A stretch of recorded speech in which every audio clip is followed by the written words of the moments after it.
Praise the lord. హెబ్రీయులకు రాసిన పత్రిక 10వ అధ్యాయము 37వ వచనము.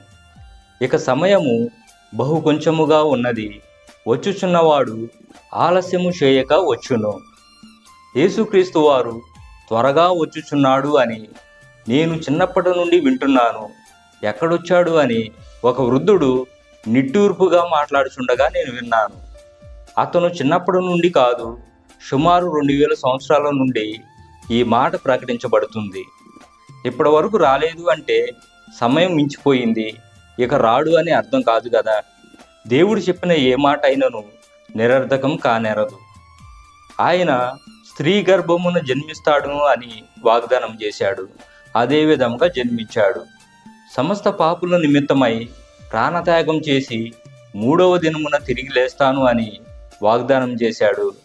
అదే విధముగా ఆయన తిరిగి లేచారు. వాగ్దానం చేసిన దేవుడు నమ్మదగినవాడు. ఆయన వాగ్దానం ఎట్టి పరిస్థితుల్లో తప్పదు. తగిన కాలమందు ఆ వాగ్దానం ఖచ్చితంగా నెరవేరుతుంది. ఆయన వస్తాను అన్నాడు అంటే ఖచ్చితంగా వస్తాడు. కొందరు ఆలస్యమైనది అనుకుంటున్నట్లు ఆయన వాగ్దానం ఎట్టి పరిస్థితుల్లో ఆలస్యం చేయువాడు కాదు. ఎవరు కూడాను నశించిపోకూడదు అని, ప్రతి ఆత్మ రక్షించబడాలి అని ఆయన మన పట్ల దీర్ఘశాంతముతో నిరీక్షిస్తున్నారు.